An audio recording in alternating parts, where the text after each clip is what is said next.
Welcome. It's time for another episode. This one I've been putting together for a bit here. Should be a lot of fun for me. Hopefully you guys enjoy it. This one is going to be the worst decisions or the most impactful negative decisions, better said, in the history of TLG. This one's tricky. Obviously, there's a lot of stuff I probably forgot. I tried to do my best and ask some people for some opinions, which I got, which was nice. And did my best to put together a top 10. It was a couple extras, so I actually jumped the list up to 13 because there's just some fun ones that I want to include. And this is all for shits and giggles, even I'm always messing around. Please don't take it offensively. I should probably be on this list myself. I was kind of tempted to put one of my moves right at the end of the list there, but it wasn't quite qualifying because it wasn't quite bad enough. But just to be just to confirm, as much as I joke around, I tried to do my best to be non-biased, and hopefully you don't take offense if you're on this list because a lot of it's just luck.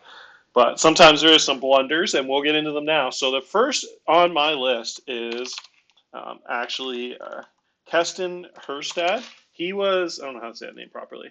This one makes the list because he got traded from Baltimore to New Orleans, and it just wasn't for very impactful. I think it was like a late career Mondesi and some money involved, and then Mondesi went over for like a win now move for Baltimore, which at the time in 2023 like wasn't really necessary. And it's not that it was that bad. It's just the fact that this really kicked off Drew's run there in New Orleans. He was KC at the time, and then he moved to New Orleans. But he was an org that was like, didn't have a lot of talent early on with KC. It was kind of like a reclamation project and had some bad luck. Like I think that year, the year after, he took a guy in the draft at second overall and had a storyline where he retired. So times were tough there. And this was the first kind of move that I remember that really just turned around KC and gave them a superstar player to pair with some other studs they had. Like I think they had Bobby Witt, unfortunately, in this league when he started in 2020. Wasn't a super impact player like he is in real life. He was solid, and I think he was a major leaguer, but he wasn't like a all-star MVP type guy. But yeah, so they had him, and then I think they got Jared Kelenic at some point and teamed them up together, these two outfielders, and had some other really good players. And then got into the later years. They had like the Hall of Famer catcher Armento and some of those guys. But this one I just put on this list because I think Baltimore would have had this guy for their World Series run in 2028 when he was in his prime and made them even more of a force and probably able to compete with Boston a little bit earlier. And sorry, it was like 2026, I think Baltimore won the championship. So it didn't kill them too much, but just the fact that they gave away a guy who was like a borderline Hall of Fame talent, like a Hall of Very Good, I'd say, and turned into like a 400 home run, 300 stolen base guy that was like a top-notch corner outfielder defensively, and just a stud. So next up, we will go. I'll jump into the next one. This one's fun. So James Karinchak was traded. I put this number 12 on my list. James Karinchak was traded from Cleveland to Boston, and it was a pretty massive trade at the time. Mike, the worst part about this trade actually was the fact that Clevinger was also involved, and Clevinger was at the top of a rotation type arm, like a top 2, top 3 arm in any rotation. And I'll click on him here and you can see. So he went to Boston. He had like 3.5, 4.5 WAR seasons, 2.92 ERA, 3 point as a starter, starting games in the World Series, just an absolute stud. A couple rings there. So it was him, and then it was also Karinchak going over. And in return, it was pretty much a package centered around Alex Verdugo at the time, and the other guys I don't think really turned into too good. Springs was okay, I think, but essentially it was for like a 25-year-old Verdugo who was a real high contact outfielder, had like 70 contact, but just bad mentals and average defender and all that stuff. So it was pretty brutal in the long run because Karinchak turned into arguably the most dominant reliever in the history of the game. We played in the early versions of the game when he was in his prime where stuff was a little bit overpowered in the game. The game made catchability too important. So when you had those high stuff guys, they got a boost from the catchability and they got a boost from the stuff being too overpowered. Like back then, if you had like an 80 stuff guy, which this guy was, with like 40 movement, 40 control, they'd still be like a top 5 reliever in the game. But nowadays that wouldn't be the case because stuff isn't as valuable. But back then it was, and so it just neutered opponents' batting averages because it was before like the pitcher BABIP was a thing. So you had these seasons where his entire career guys hit 158 off him. They on base percentage of 27%. The career whip was right around 1 because he had a decent amount of walks, but the guys could not get base hits. So even if you're hitting home runs off him, it was just always solo shots. So he had 28 career WAR as a reliever in the major leagues, which is just absolutely absurd. He, as you can see, won 5 rings, a couple of reliever of the years. Probably should have been way more reliever of the years. I have no idea why he wasn't winning them all these years. He had like 1.7 ERAs back to back to back and stuff. But yeah, absolutely monstrous stats. Is 41 for almost 42% strikeout rate his whole career, and 4.9 hits per nine is just outrageous. The average is like 7.5, 8. So it's just the numbers he was putting up is just scary. So the fact that both of those guys were in that trade for like pretty average Verdugo makes the list. That was an early. It was a funny story behind that. I think someone in TLG actually knew Karinchak in real life when he was in college. Might have even been that guy, which is why he traded him because he did. I think it was like already early on. Drew would have to confirm this. He was friends with him, but I'm pretty sure he was literally like roommates or in the same res as Karinchak in university. And was like, oh, he was not. He didn't really like him or something. So some funny story I might be misremembering about that, but that might have been part of the trade. But a little personal touch. All right, next up we had, I'm sorry, Owen, great guy, but Dan Corty was traded from LA along with Phil Tuzio and Don Baptiste, a couple real good players, to Pittsburgh for a bunch of prospects, and none of them really turned out that good. I don't think any of them really did. The only, like, the top prospect at the time was Payman, I think. He was like a top 5 pick, and he turned into a really solid player for a few years for other orgs. Like, I think I traded for him when I was with the Phillies, and he had a couple, like, 5 WAR seasons potentially. Grabowski was like a huge bat, 40 contact, like 70 power, 6.5 I type guy who just never really had enough contact to become an impact player in the majors. And what makes this trade really bad is not only has Cordy been the most dominant pitcher of his generation, he's just about to win yet another Cy Young. He has led the league in strikeouts almost 10 years in a row. Arguably the best pitcher in TLG history when it's all said and done if he keeps it up for another 2 to 3 years. But yeah, what makes this trade so bad is the fact that Tuzio is so good too. Tuzio is a guy that probably has never really played up to his potential. Like when he was young and he had that like 4.3 WARs. There's like, I guess he did. He kind of did play like a 5 WAR season, but he hit 280 with 27 homers. But it looked to me at one point like he was going to be the cream of the crop center fielder in the league. Like I think my old scout, he was a lefty bat and had like 75 range with elite like running. And I think at one point my scout, when I was back in the day, had him at like 55 contact, like 55 power. So I thought he was going to hit like 270 with like 25, 30 home runs every year and steal 30 bases, play top-notch D, and be like a 7 WAR type guy a bunch of seasons. He didn't quite reach those highs, but he was very solid. But yeah, real impact player for Pittsburgh there. To go along with Cordy's, which makes that trade even worse. And Baptiste, I think, kind of at the end of his career at that point, just threw a couple decent seasons there, but is also a cool 2-way player. But really, it was just the fact that Cordy just turned into, and it was so like brutal in hindsight because he was so young. It wasn't like he traded him at 32 when he was like really expensive.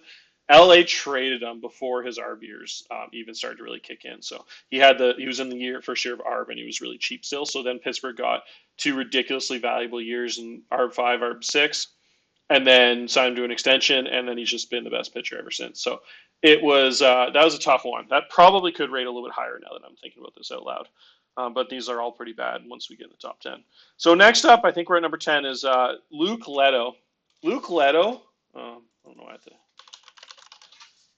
Luke Leto is arguably the best drafted talent in TLG history. I think Bellinger's probably the only better player, and one other guy we'll get to. But the fact Bellinger was already on our roster when we started TLG, and he was like an elite player. Leto was the first kind of like prospect. So, and I think he finished second all time in WAR, or sorry, third or something. But he is. You can make an argument that he's been like a top 5 player in TLG history. So he played on San Francisco for a long time.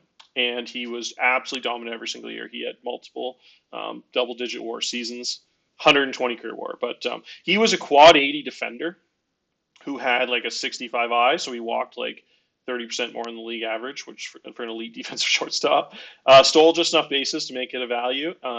And what really made him special, though, was just the lefty bat, middle infielder with a high batting average. So he, in his entire career, had a 362 on base percentage. and had a year where he was actually above 400 on base percentage in San Francisco.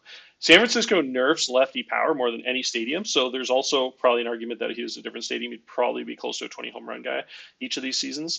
It nerfs power like almost 50% to right field, which is crazy because of the wind.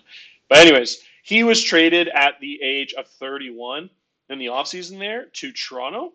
And what made this so bad is he was like the best player in the league, and I get it. Like he was going into his 30s, and he's a defensive guy, which usually don't age as well as offensive guys in their late age when they lose athleticism. But they were kind of going for. I imagine it was a little bit of a rebuild. That was actually before I came back. I came back in like 37 or something. That was in 33, but going into 34.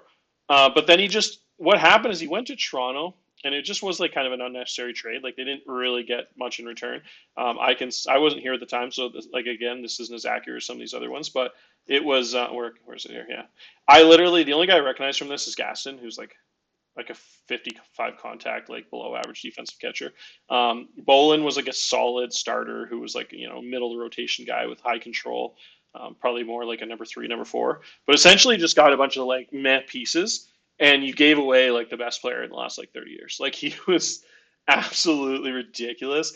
What made him so valuable too is it isn't just like these numbers. It was the fact that he was the best defensive shortstop in the game when the game overrated shortstop defense like crazy. There was like a 5-year period where shortstop range and defensive value was like twice or 3 times more valuable than it probably should have been. If you did some like advanced testing on the game, it wasn't balanced. Like in real life, like it would be if you had an 80 range shortstop back in those like out of the park 22, 23, it would be worth like 20, like 15 more. It was absolutely ridiculous. That sounds like impossible, but I promise you it wasn't quite that bad, but it was like really close. Like it was you could have like a 30 back guy with 80 range and he'd be like more valuable than like the league MVP if you did some testing. So it was just silly. And then, so it finally got fixed the last couple of years, but he was in his prime when he was that valuable. So it shows like 10 WAR, but it was honestly probably closer to like 15, 16 WAR. Like he was so unbelievably valuable because of that defense being overpowered. It would make your, just a single-handedly make him like a top 3 defense in the league with no other good defenders. And the fact that he was so cheap too, like he never made any money. He never in his entire career made $20 million a season, which is just outrageous. In San Francisco, he signed a crazy extension for like less than like $15 million a year. And then he went to Toronto and somehow got another ridiculously cheap extension. So the fact that he was so unbelievably valuable and they went to Toronto and kickstarted a mini dynasty for them. Like Toronto had some of those years there where they were managed really well. I don't know if it was exact years, but there was a few years there where Toronto was just unstoppable. And I'm pretty sure it was when they had that infield. Yeah, I played them in the World Series in the 37 year. They had the World Series like in all fucking Hall of Fame infield. They had Carey at third base, who was one of the best stories in TLG history. It's like a late round pick that turned into a Hall of Famer. Then they had Leto at shortstop, and then they had a really good second baseman, which I'm forgetting right now. And then they had Vladimir Guerrero at first base. So the entire infield was just like legends, and he was the best of the bunch. So the fact that he was that good and then went to Arizona late stage of his career and still put up ridiculous numbers for 3 years in a row, and then finally fell off that last season. But he was just given up too easily. So that's why I had him on that list. San Francisco had definitely a blunder there. Could have held on to him for sure, even if you're going through a rebuild. It's just you don't really trade a guy like that unless you can get just outrageous value. Next up, we have. Oh, this is an interesting one. So I had the Dodgers and Cleveland. Sorry, Cleveland there. I think Brandon. I had to throw you under the bus here, but the old Dodgers GM did not use Ohtani as a 2-way player, and neither I don't think even the LA guy did for much. But he was so elite in his prime there, and he was such a nasty pitcher. And there was just an I trade for him and use him as a 2-way player, and then he went back to being really solid. Like instantly was like a 3.5 ERA guy. He wasn't as good of a pitcher in the game as he is in real life, but he was just such a special talent. And there just seemed to be, like, I think the old Frank guy that was the GM just didn't believe in the 2-way players. He had heard from somebody or had some experience where he thought the game didn't handle it right, and they like got injured more, or didn't play as well or something, which I think is a fallacy, as Pete has proven with the Twins here. And I've never noticed that. I played him as a 2-way, and he was amazing at both. So I think he just thought there was like a problem with the game, so he just didn't play him as a 2-way, only used him as a hitter. And he just like nerfed so much of his potential because he was such a special, unreal talent like you see in real life right now. And he just wasted so many of his good years not being a 2-way player. And to add on to that, here's the real reason though I have this, is Doug Palmer was one of the best players in baseball. He was an elite, like, you can see these like crazy power, crazy contact years he had in his primes, and with a plus eye, and he was like a 60 range guy, almost a center fielder range. He was a lefty bat, just unbelievable. So he had some crazy like MVP years in Cleveland. Why I'm adding to this list is because he also was not used as a pitcher. He in his prime had like 50 stuff, like 65 movement and plus control, and I traded for him because I was like, why on earth? Probably the same reason the LA Dodgers wasn't using him as a two-way player. They just didn't think like the game could do it or something. So I traded for him, and I literally only had him for 1 year, and he was like the league MVP for me. I don't think he actually won it. It's just, in my opinion, he should have been. He was a 5 WAR offensive player in like the worst offensive stadium in the game. Had a crazy like 30 home run year, 13 stolen bases, awesome defense, all that stuff. And then I used him as a pitcher. And even I was too dumb to use him as a pitcher for the first like 2 or 3 months of the season and then I had an injury, and then I think I finally used him there, and I just could not believe how good he was. Literally, like the only real time he got a chance was when he had 66 innings. Literally had like a 2.0 for ERA. He was like the best pitcher in the league that year in the time he was a pitcher. He just didn't have enough innings to like win the Cy Young, obviously, because I stupidly only used him like half the year there. But so I could even add myself to this. But just amazing. Like literally let up 1 home run in 66 innings as like a top 3 position player in the league that year, just as a pitcher. Just like what Ohtani's doing in real life. I was so excited, and then unfortunately I left the league for a couple of years, and the new guy traded him to the Dodgers. Another Dodgers GM, I think, not even maybe he was Frank for that last year, I can't remember. And then he again didn't use him as a pitcher. So the fact that the Cleveland, even myself a little bit, and the Dodgers GM all just did a disservice to the game by just not using like this crazy Hall of Fame talent as a two-way guy, and could have been one of the best players in league history, and still was as a position player. But just so sad to see him not being used as a pitcher because he was such a special pitcher.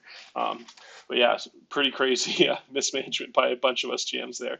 Next up, we have a guy who was included in the same trade when I traded for him, actually. Manny Matos was, again, a dominant player in Cleveland, one of the best hitters in the league for a lot of years there, 170 WRC pluses in his early 20s. Had one of the craziest TCRs in history. He got signed and then instantly went from like 50, 60 contact up to like 70, 75. And his power jumped like 10, and then so his eye went from like 55, 70 to like a true 80, 75 eye. So he just went from good to absolutely great. Why he's here is just this contract. I don't care how good you are. You can never, ever sign a guy to that much of your payroll when you don't have, like, he used 7 year, $518 million. That was signed in 2044. And again, sorry, Colorado, throwing you under the bus here if you're watching. If you go to like the team history, you can just see what happened. Like, they had been one of the best franchises in the entire league for like years and years and years. They had some amazing GMs. Unfortunately, they were big assholes. One guy had to be kicked because he was so rude and douchey. And then there was another guy, and a couple guys come and gone.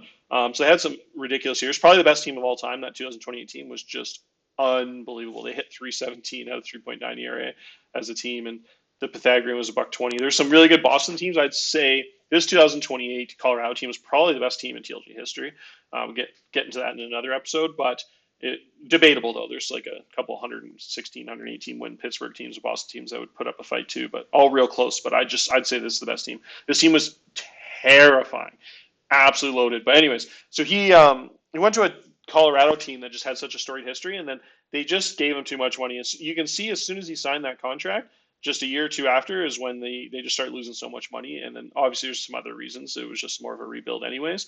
But I just, like, you can't, no matter how good you are, to give a DH, like a fringe left fielder, that kind of money is just so insane. And he's just gotten injured the last 2 years. Like, he played 115 games last year, which was okay, but then got injured pretty much whole year this year, and just was almost a zero value, and has just like really held back that team. So I just say, like, as a GM, I think you probably get in a bidding war, and you just pay a DH like $73 million, and it's hurting your team a lot more than it's helping it. So I had to mention that one just because of the negative impact that's had.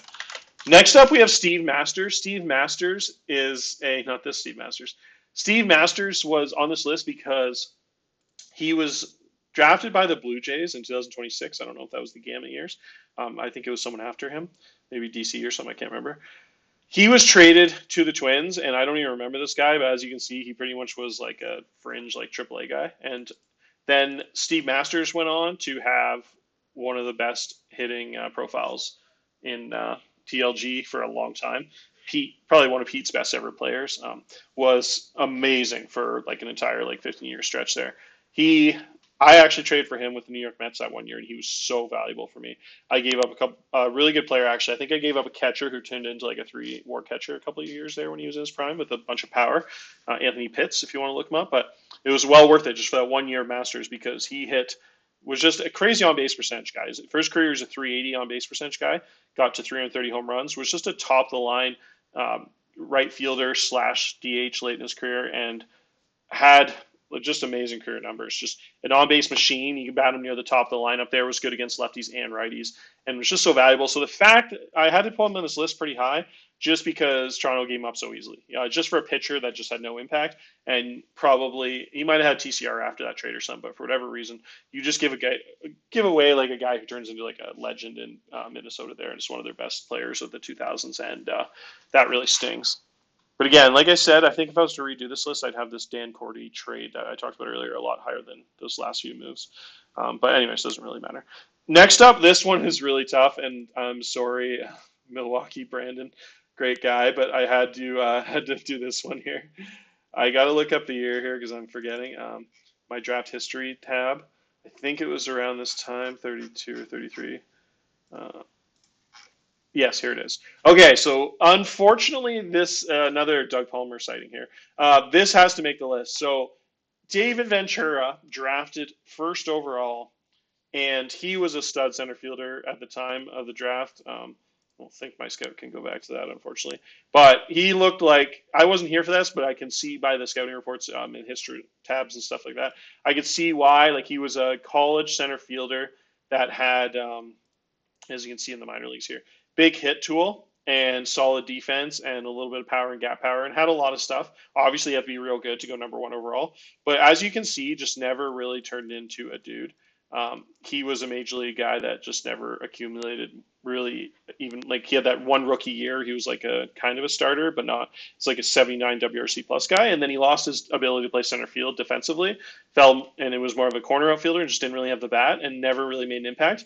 Why that pick at number one was so hurtful, not just the fact that a lot of guys are busts that are taking the top five that aren't in this list, but it was the fact that these three guys went immediately after him. And then later in the first round, there was some other like Hall of Fame guys, like Mike Maine ended up being the best player in the league for a couple years. Jaden Keel's like a borderline Hall of Fame catcher. But anyways, you're not going to I'm not really putting them on the list because those guys down here are just worth mentioning. But it was the fact that these next three were just all elite blue chip players. Tommy Suarez was one of the best players in the league history. 570 home runs in his career, and he's still going there as a really high level DH. Just freaking gave me fits in that first round wild card and almost won a couple games for them. He has been a guy with just crazy power. He was another guy that was an awesome two-way player that I probably could have added to that combo earlier. Wasn't quite as good of a pitcher as Doug Palmer was, but he wasn't far off. He was a really solid like number 3, number 4 starter. Early in his career, he was actually like a center fielder. He was 65 range and was able to trot around the field and center field there. But he turned into just a legend there in Seattle and was a part of one of the most impactful trades in history. Not really to do with this list, but I will mention it because I'm on the topic. Is he was traded to Houston from Seattle. He was a franchise player in his mid-20s in Seattle. And then he was traded for two guys. The third guy was kind of like I won't talk about him much. He was just more of an older guy that was okay. But it was really these two superstar young players, Chris Kreisman and then Josh Morrison. Billy and Josh both were stars for a long time and still are. Morrison was the mega star. Morrison has been like a borderline MVP. Never really won it, but he was real close to some MVPs, like especially a couple seasons ago. He might have actually won that year. I think the voting is broken in the game. There was 2 years, 46, 47, or 48 maybe, where there was no stats for MVP and Cy Young because of some issue we had. So he might have actually won it that year. But anyways, he was like an MVP type player. He's fallen off a little bit, just a little bit the last couple of years. But in his prime, he was like a legitimate center fielder with like elite 99th percentile base running and had power and contact and just some amazing, amazing numbers. Should be at 300 career home runs when it's all said and done, or pretty close to it, with about 400 steals plus. top of the notch lefty bat center fielder, just awesome. So anyways, they got him and they got Billy Christman here. He was amazing too for a lot of years. He's 50 career WAR, 300 career plus home runs, a heavy on base guy with a big eye. Both lefty bats, both valuable guys, both good defenders. Just crazy impactful trade, but I don't think Houston would regret that at all, giving up those two guys, because Tommy was just so good for them too. So, like I mentioned in the Slack earlier today, a win-win. I think one of the rare win-win blockbuster trades. Although you could make an argument Seattle got a little more long-term value out of it, but I mean, if you see the fact that you trade for a guy and he gets 40, 40, 50, 40, 40, 40, 30, 30, 30, 30 career home runs, you're not complaining. So good win by both of them. Anyways, next up we have Bob Willen. He was the other guy that the first overall pick so he could have had any of these three guys. Doug Palmer, who I talked about a bunch like 10 minutes ago, just a ridiculous, probably the best of the bunch. And then Suarez, him and Suarez pretty close. And then Bob Willen was one of the best hitters in the league for a couple of years. He had a lot of injury problems, or he might have actually been like a top 10 hitter in league history. Right early on, he had like 51 home runs in a season, 300 ISO, 400 on base. And then he had some crazy injuries in his prime there and just never quite played up to it. Like he had 4 straight years where he just missed a ton of games, 106, 52, 41, 127. Just became like a wrecked injury prone guy. But I say if he didn't have those injuries, like he probably was on a trajectory where he would have had like 40 home runs every single season, been like a Jim Tomei type career numbers. Still ended up being such a stud that even with the injury problems, he was still a really good player. But so you pass on all three of those guys in a row, I think, because they're all like high school guys. And then this was the college age guys. You can see 38. These guys are all like 35, 36. So that was probably the issue. He probably wanted, those guys are all kind of like riskier high school guys, and he went with a safe college guy, but sometimes that doesn't pay off. So that's normally the strategy though. But yeah, so another reason, sorry not to make this video so long, but I just so many interesting talking points here, is the fact that Ventura went to Milwaukee, and Milwaukee had like probably did as good a job as anyone in the league in the last 20 years of building a core through the draft. They built a core and they won like 3 World Series with some of the same players. And he was right in the middle of that. So the fact that they, like the year before this and the year after, like they took guys that were on the team for like 15 years. Like I think in 30, they took Cofield. So he ended up being like the best second baseman in baseball for like 8 years and was a core player in their World Series teams. As you can see, 3 rings. And then it was like the year after they had another high pick and they took and they got somebody else. Like it was just like 5 years in a row they had just like top 10 picks. This guy, and he turned into like a 50 career WAR, like almost 500 home run guy that was like 6'5" range at third base. So they had this insane core and a couple like borderline Hall of Fame guys, and won World Series with like 5 amazing players. And he was actually the highest drafted out of all those guys. So if he could have just turned into like a decent player, that like dynasty could have been even scarier.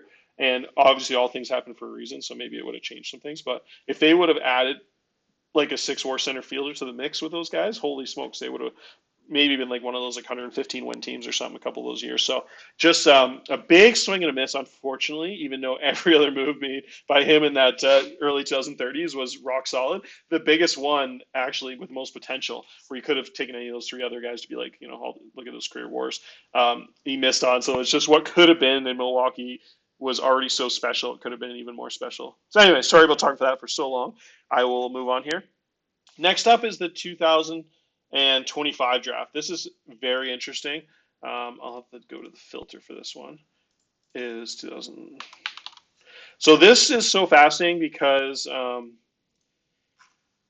the first pick was Peters, who I can't really argue with. I can a little bit because I'd say Ellie was like a top 3 prospect in the entire 30-year history of TLG. He was such a ridiculous hitter at the time of the draft.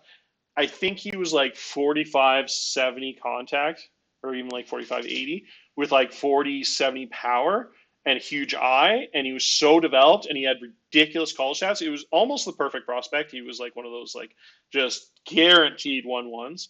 And 2 teams passed on him. So the Yankees, I mean, Peters wasn't far behind though. That was a really special draft. Like both those guys were outrageously good.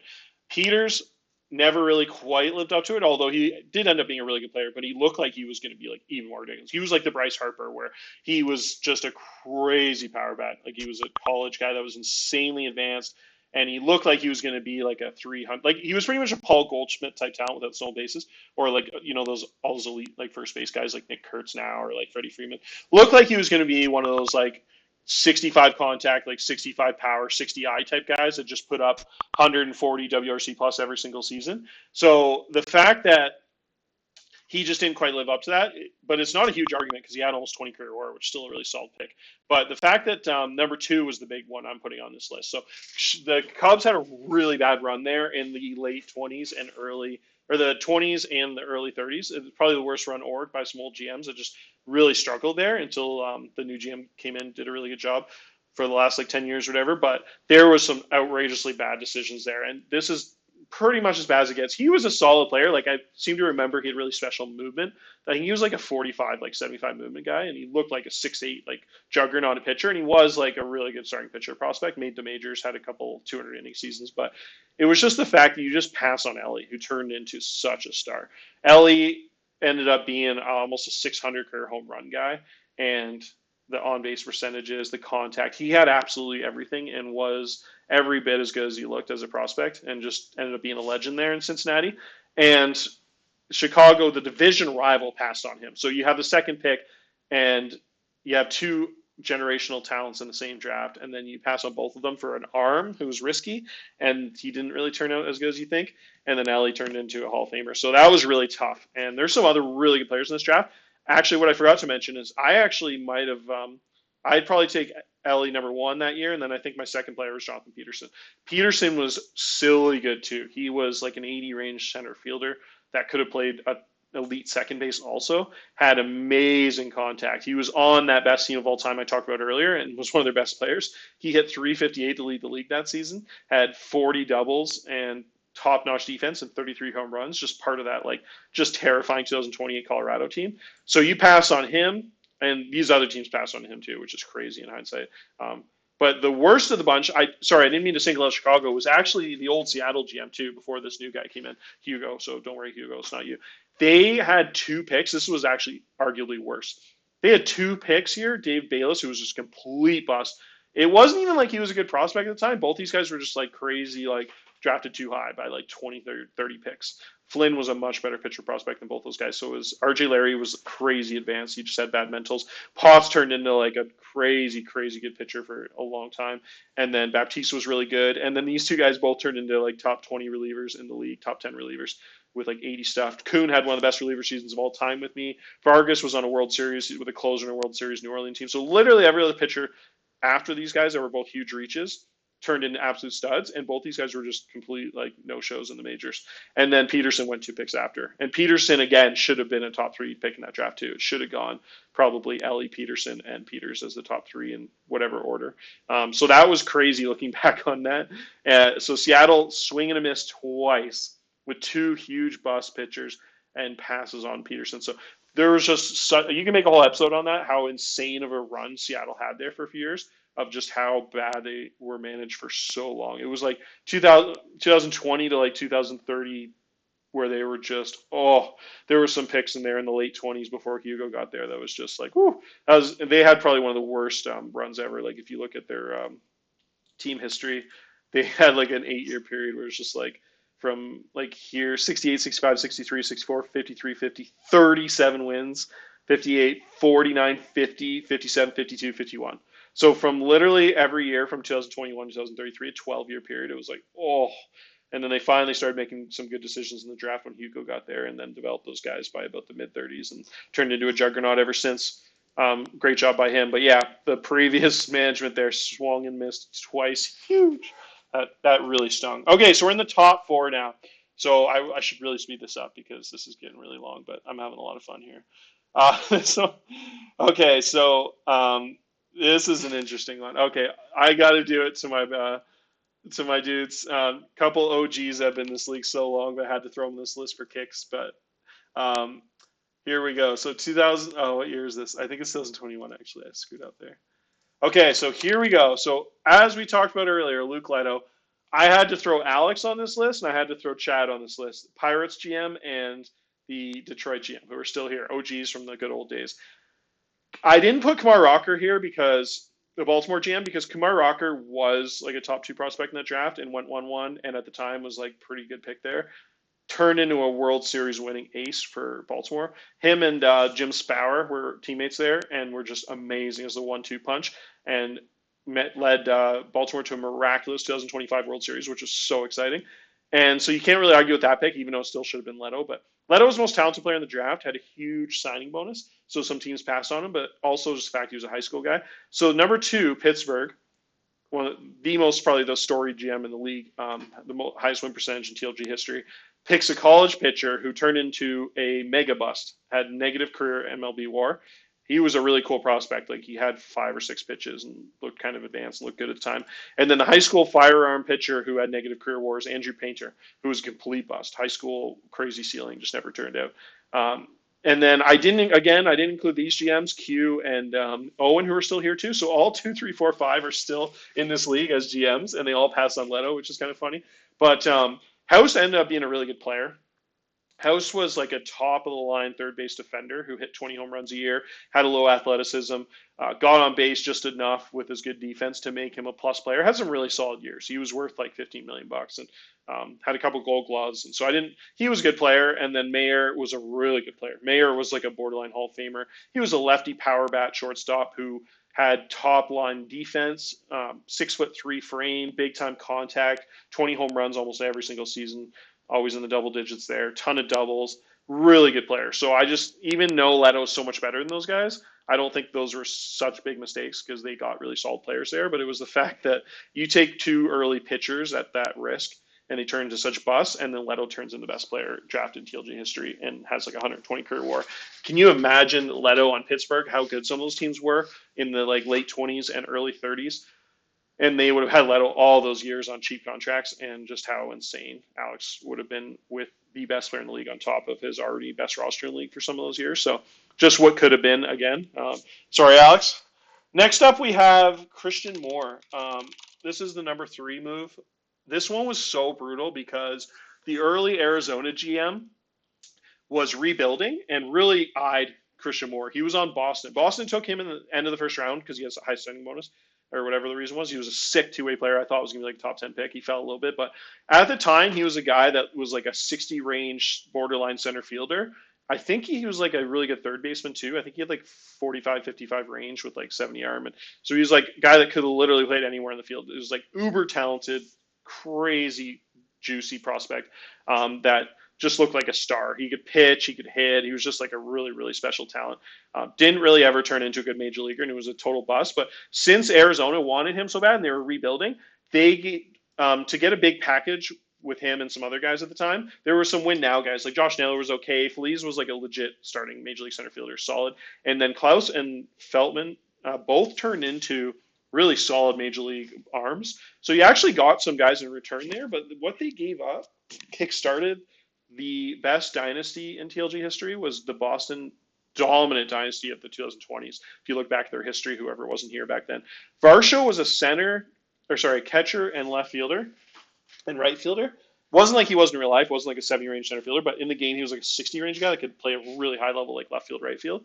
And also could be like your second, third catcher, and had a crazy bat. So he just turned into an absolute stud and won like 4 rings. And you can see just littered with hardware there as a catcher / DH, and just had some insane years, like 140 WRC plus. Had a 170 WRC plus year, 156 WRC plus, like 20 home runs as a catcher, hitting 320, like just crazy value.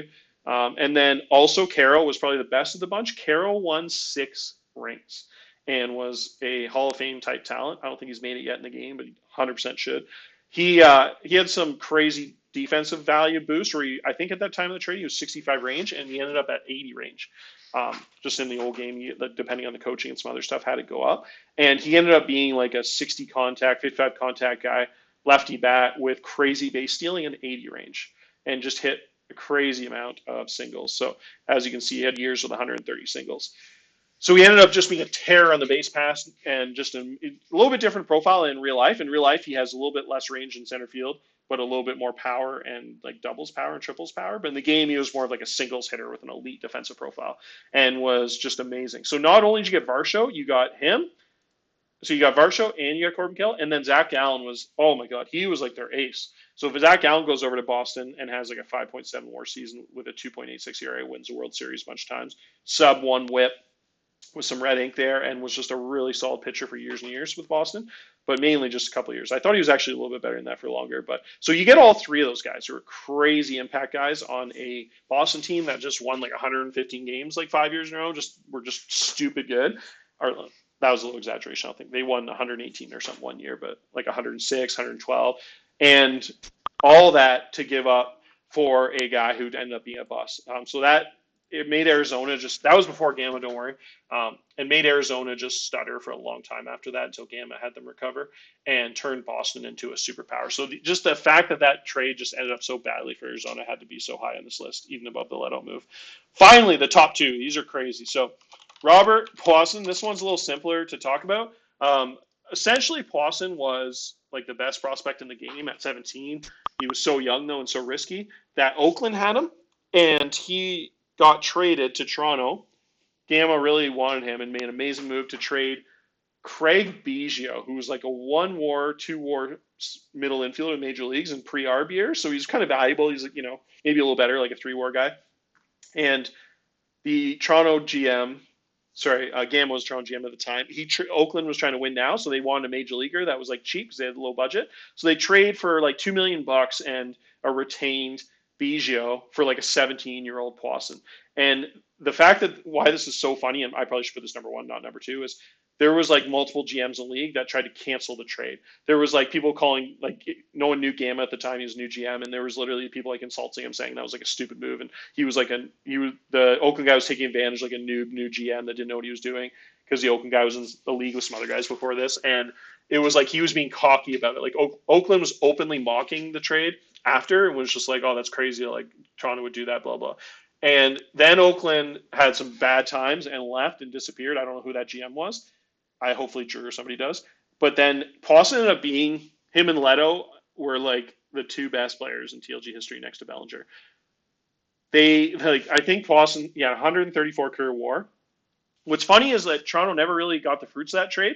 They actually made kind of a bad decision on their own to trade him for Flaherty, but at least that trade, like Flaherty, was amazing. And they got a couple years of like the best pitcher in the league. There was like a year or two there. Flaherty was like a Cy Young guy.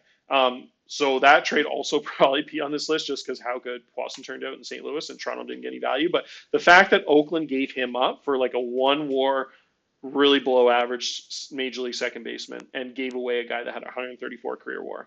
And he turned into like the best one in the league for years and years and years. He had like 70 contact, like 65 power as a switch hitting shortstop with 80 range. So he had some years, like he was a shortstop with 80 range, that's 62 home runs. Some of the, I don't know if these years are even including, I feel like it was like 11, 12 WAR. So I think in our history, maybe we didn't save the defense from those really old years, because I'm positive he literally had like 13 WAR one season. It was crazy. So he ended up being like a crazy, crazy multi-time MVP, like 6 MVP awards, countless All-Stars, and a clear top 5 player in the history of baseball, up there with Babe Ruth and those guys. Bellinger and them, and all that for a couple $1 million and a 1 WAR second baseman. So that trade was absolutely brutal for Oakland, which makes the number 2 of all time. Number 1 of all time, oh, this was debatable. I think you put Puason number 1, but this one's pretty bad too. Cody Bellinger was the best player in the history of baseball above Babe Ruth in the TLG world. He was on the Dodgers, and the game started after his, in real life, like crazy 21-year-old season or 20-year-old season where he hit like 300 with like 45 bombs. So they made him like crazy overpowered. He was like a center fielder with like 70 contact, like 75 power, 70 eye, 70 range, just absolutely disgusting across the board. And so he had like 8 or 10 good years in the Dodgers where he was like an elite MVP guy. And he was getting close to his 30th birthday, and the guy was like obsessed with Joe Adell. It was this old GM who was a little bit interesting. He was the old commissioner actually before Gamma and Drew. And he just had this hard on for Joe Adell for whatever reason. I think he was in like 3 leagues, and he just always gave up like huge packages and just loved getting Joe Adell, who was like a top prospect at the time. And he gave up Bellinger.